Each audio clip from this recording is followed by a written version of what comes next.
මේ රටේ ප්‍රශ්නයක් පැනනගලා තිබ්බා ව්‍යවස්ථාදායක සභාවට පත් කිරීම ගැන.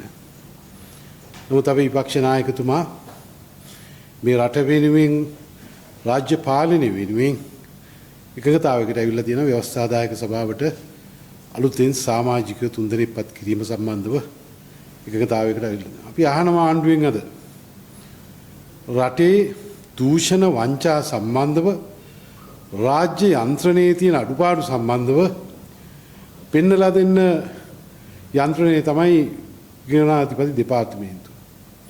මේ රටේ දිගෙන් දිගටම විගණනාධිපතිවරයා විදිහට පත් කරේ දෙපාර්තමේන්තුවේ අධ්‍යක්ෂීම් තියෙන පළපුරුද්ද තියෙන ජ්‍යෙෂ්ඨම නිලධාරීන්. මගේ දැනුම විදිහට පිටින් කවුරුත් පත් කළා නැහැ. මේ රජයේ දිගින් දිගටම උත්සාහ කරා මේකේ දක්ෂ ජ්‍යෙෂ්ඨ නිලධාරීන් ඉද්දී විගණනාධිපති දෙපාර්තමේන්තුවට රජයට සම්බන්ධ ජනාධිපතිවරයාත් එක්ක හිටපු මිත්‍රයෝ වෙන තැන් වලින් ගෙනලා පත් කරන්න.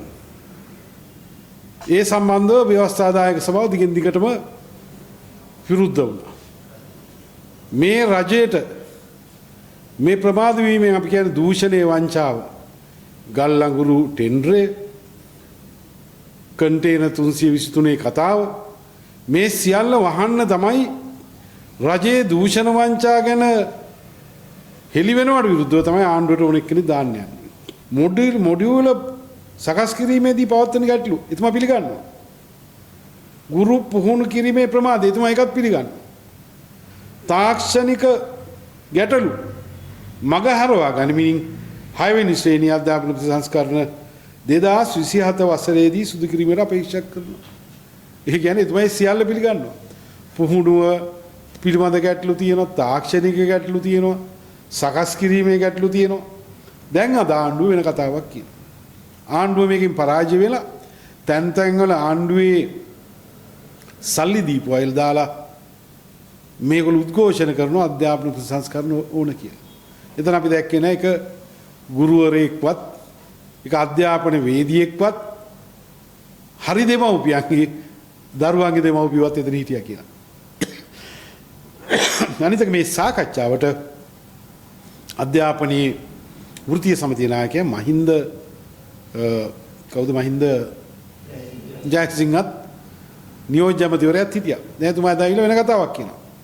ඉතින් මේක නවත්තලා තියෙන්නේ ජනාධිපතින් පිළිගන්නවා මේක වැරදි තියෙනවා. ජනාධිපතින් පිළිගන්නවා මේක සංශෝධනය විය යුතුයි. එහෙම කියලා තමයි කල් දාලා තියෙන්නේ. ඒ කියන්නේ මේ ආණ්ඩුව අද කරන වැඩේ ආපස්සට ගන්න. කාරණා කීපයක් විදුලි බිල වැඩි කරන්න ගියා ආපස්සට ගහගත්තා. මෙතනින් ගියාම රජයේ අනිත් කටයුතු රැකියාව බඳවා ගන්න ගියා මෙයා කරා. එතනින් ගියාම IMF ගැන කතා කරා ඒකත් දැන් වෙන කතාවක් කියන්නේ.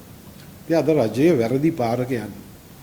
මේවා ඔක්කොම ෆේල් වෙනකොට ආණ්ඩුවේ ඇමතිවරයෙක් කියනවා ලාල්කාන්ත ඇමතිවරයා අපිට ඕන අපිට ආණ්ඩු බල ලැබිලා තියෙන අපිට රාජ්‍ය බලය ලැබිලා නැහැ. මහන්නේ ලාල්කාන්ත ඇමතිවරයා බලාපොරොත්තු වෙන අර 88 89 ගේ රාජ්‍ය බලයක්ද කියලා. තුන්ඩුවෙන් රට පාලනය කරන රාජ්‍ය බලයක්ද? පොලිසියට වෙඩි තියෙන රාජ්‍ය බලයක්ද?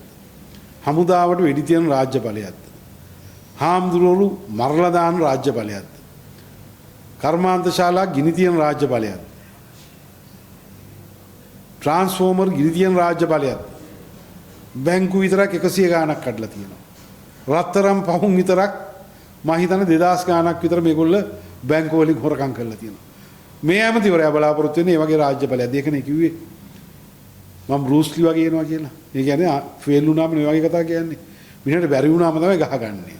මිනිහට බැරි වුණාම තමයි දේවාල වලට යන්නේ. මම හිතා ලාල්කාන්ත ඇමතුමත් බැරි වෙලා ඒ තත්ත්වයටපත් වෙලා අපි කනගාටු වෙනවා. එයත් එක්ක ගහ ගන්න මම හිතන අපි අපේ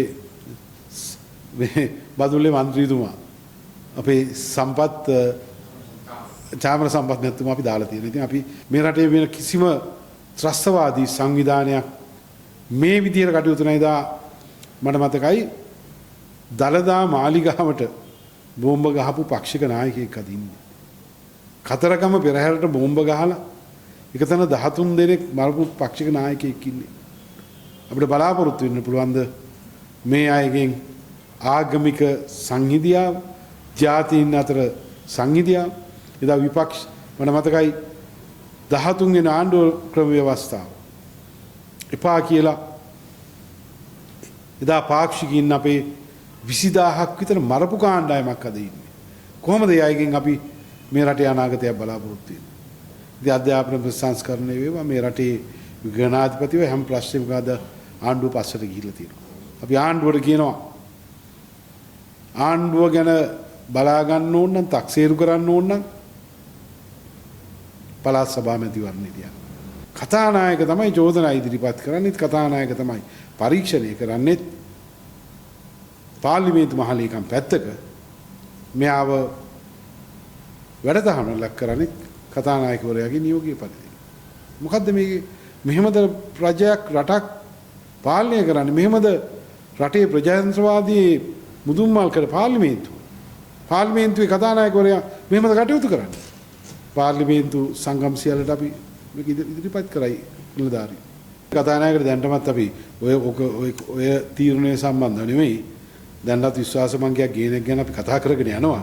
ඕකට නෙමෙයි අපි ඕකට නෙමෙයි. ඒ එතුමාගේ ක්‍රියාද පාර්ලිමේන්තුවේ ප්‍රජාතන්ත්‍රවාදී විනාශ කිරීම සම්බන්ධව. විරුද්ධ පක්ෂයේ මන්ත්‍රීවරුන්ට අවශ්‍ය කාල සීමා නොදීම සම්බන්ධව. විරුද්ධ කතානායකවරයා කියන්නේ පක්ෂයකින්පත් වෙන්නේ. මේ රටේ ඉතිහාසයේ කතානායකවරයා පක්ෂයෙන්පත් කරා උනාට පුටුවට ගියාම කතානායකවරයා ස්වාධීන වෙනවා. හැම පක්ෂයකටම සාධාරණ ඉෂ්ට කරන පුජ්‍යලයා වෙනවා. ඒ කතානායකවරු පාර්ලිමේන්තුවේ ගරුත්වයට භාජන වෙනවා. අපි දන්නවා ඉතිහාසය අපි දන්න එකේ කේ.බී. රත්නායක කතානායකතුමා, විජිමු ලොකු බණ්ඩාර කතානායකතුමා, අනුර බණ්ඩාරනායක කතානායකතුමා, අපි විපක්ෂයේ හිටිය චමල් රාජපක්ෂ කතානායකතුමා. මේ සියල්ල පාර්ලිමේන්තුවේ ස්වාධීනත්වය ආරක්ෂා කරලා ප්‍රජාතන්ත්‍රවාදය ආරක්ෂා කරලා පක්ෂපාතී වුණේ නැහැ. මේ කතානායකවරයා අද පක්ෂපාතීව කටයුතු කරන්නේ. කතානායකවරයාට සිග්නල් දෙන කන්ට්‍රෝල් කරන අය පාර්ලිමේන්තුව ඇතුලේ ඉන්නවා. ඒගොල්ලෝ කියන විදිහට තමයි කතානායකවරයා වැඩ කරන්නේ. ඉතින් අපි කතානායකවරයා සම්බන්ධව අපි සාකච්ඡා කරගෙන යනවා. ඉතින් මට මේ විදිහට අපිට ගේන්න වෙයි විශ්වාස මංගය මෙයා හැසිරෙන විදිහට.